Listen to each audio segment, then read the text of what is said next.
what's next? What's next for Mainers? What's next for the progressive movement in the United States? Because we're not letting Graham Plattner and his scandal derail all of the good and necessary work that we are in the process of doing. I had a lot of people in my comments late yesterday and this morning feeling really discouraged, really let down. And I guess I just want to offer a little bit of hope and encouragement here that, I don't know about you, but like, Plattner's just a dude. There's no cult of personality there. We aren't getting behind an individual. It's the platform. It's the progressive policies. It's the change that we all need. And our representatives in Congress are public servants who govern on our behalf. Like, they could be anybody who is willing to represent the people and is willing to push for the change that we need. We don't need Graham Plattner. There's no reason that people should be hanging on to him. There are plenty of other folks who are trying to get in the race right now because Susan Collins is still beatable. You guys, I realize again at the time that I'm filming this, Plattner has not as of yet officially dropped out, but the Democratic Party in Maine is shopping for a replacement. A couple of hours ago, like 2.5 hours ago, Bernie Sanders came out and said, hey, Graham, you need to step down. And there has been, just in the last hour and a half or so, the former Senate President, Troy Jackson, who I believe is registered DSA, decide to form an exploratory committee. He filed the paperwork to begin that process to see whether or not he could replace Plattner in the race for the Senate in Maine. Nobody's conceding to fucking Susan Collins. Susan Collins, who is fine with her vote for Brett Kavanaugh. Susan Collins, who's fine with the dismantling of Roe v. Wade. Susan Collins, who has her own scandal-ridden history. Susan Collins, who had more than 100 billionaires donate to her campaign this year. Did you know that AIPAC has raised more money in the Maine Senate race for Susan Collins than Susan Collins has raised from Mainers? Nobody's conceding shit to Susan Collins. You guys, I understand that people are disheartened and discouraged, and it's terrible to see that there are men who put their own hubris and their own ego first, right? Like, I am frustrated that somebody who knew he had all of this baggage, and even more maybe than Graham, his team knew he had all of this baggage. The people who decided to run him knew that this was all under the surface, and they were willing to literally risk democracy for this dude's campaign. I just reposted something on Blue Sky. Hang on, let me get my phone and pull it up here, where someone was saying like they believe in restoration. I do too, right? Like, that's one of the things I found really compelling about Graham's campaign was, here is a guy who wants to work to repair the harm that he did as a participant in the military industrial complex, right? You can see people's growth trajectory, and like, I'm here for that. There actually has to be repentance and changed behavior and restoration, right? It can't just be glossing over what happened. Hang on, let me read this comment here. Okay, from Sydney Bauer here. I very much do believe in restorative justice with regards to intimate partner violence, and believe there are ways forward for a person who truly regrets and grapples with horrific mistakes. I would say behaviors, not mistakes. A mistake is where you put on one navy blue sock and one black sock, okay? Rarely, if ever, does that involve running for public office, let alone without years of work beforehand. I agree. If you had this stuff in your past, less than 5 years in your past, you should be working on yourself. You should not be working to run for Senate. And I think, somebody in my comments asked me earlier, like, how do we deal with this? How do we trust men who run for elected office? Well, the solution that I had yesterday was that we should be supporting more women. Like, maybe matriarchy is the solution, right? We should be supporting more women running for office. Not that women obligatorily are like more moral than men are, but women are influenced by the patriarchy in a different way than men. Women are definitely not women are not angels and men are animals. That's not what I'm saying. Look at Susan Collins, she's a woman. But I am saying there are tons of women who don't have SA allegations, and there also are men. So I want to look at this statement here. This came out in the Maine Morning Star earlier today. I'm going to quote here from Mark Brewer, the chair of the political science department of the University of Maine. Democrats have to be very careful about the process of replacing Plattner. The more open, transparent, and participatory they are, the greater the chances that Plattner supporters not only accept who the replacement nominee is, but also may be enthusiastic about that replacement because they feel like they had a seat at the table.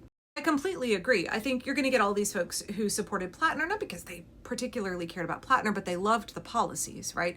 They don't want our tax money to go fund a genocide in the Middle East. They want serious reforms in government. They want an anti-corruption party. They want worker protections. They want to tax the rich, right?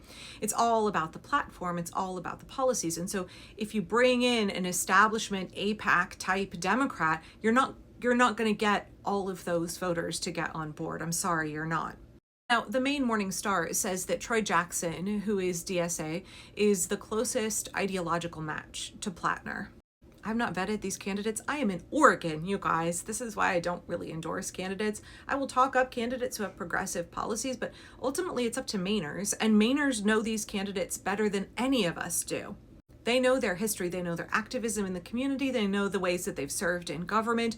They know these folks, and we're like peering in, right? And I do think that there is a way that people in the Democratic primaries that are outside of their state can where, like, I understand, okay, not to be too muddled here, but I understand that democracy is on the line. I understand that every Senate race counts. I understand how high the stakes are. But at the same time, I very much believe in representative democracy. And so I understand that who we elect here in Oregon is going to be different ideologically. They're going to be different in so many different ways than folks in other parts of the country. I also understand that, like, in my district here in Portland, I'm going to be able to elect somebody who represents the will of the voters here, and that person will have different levels of assertiveness, aggressiveness, progressiveness than somebody in a more conservative district here in Oregon. I think we need that diversity of representative democracy in order for it to work. I do not expect that everybody in the Democratic Party is going to be a democratic socialist. I don't expect homogeneity of opinion, even within a political party. What I do expect is representation for the people. And what we have in Democratic leadership right now with Hakeem Jeffries and Chuck Schumer is we have people who are bought and paid for by big industry, billionaires, and foreign governments.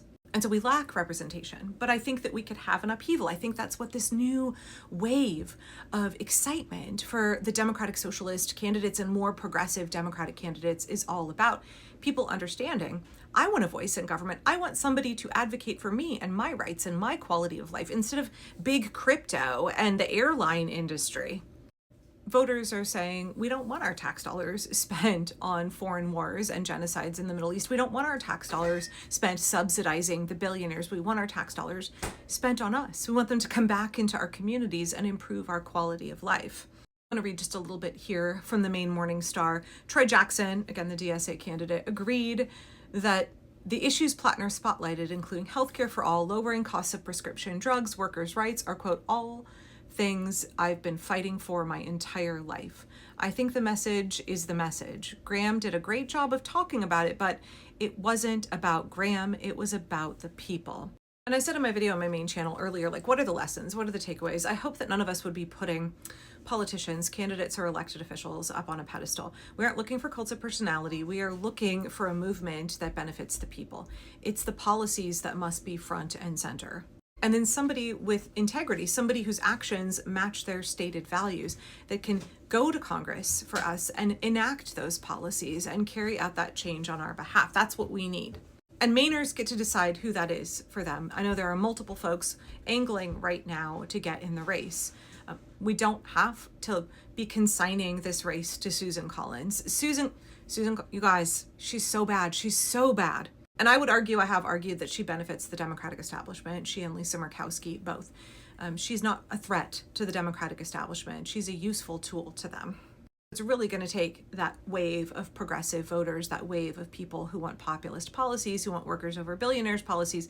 It's going to take all those folks getting on board with whoever this new candidate is going to be in Maine. And for the rest of us around the country, I don't think that we should lose heart. We should not lose heart. It's easy for us to have like this huge roller coaster, these big high highs and real low lows. Graham Plattner should not be bringing you down this much. There's so many good people running all over the country. I talked about Abdul earlier this morning. Gosh, you guys, there's so many good people who are willing to take risks and give of themselves to run to be your representatives in government. We can get all of that change. That change is still happening. That change has not stopped because of this little blip. Hopefully in a year, like, nobody will be talking about Graham Plattner. I sure as fuck am tired of talking about him. I want to talk about what's next. I want to talk about how it is that we get through this and be stronger. What are the lessons learned? What are the ways that we can hone and improve the ways that we run campaigns, the ways that we vet candidates. What are the steps that we can take everywhere along the way to remove those roadblocks and make it easier for us, the people, to enact the future, to create the America that we need and deserve?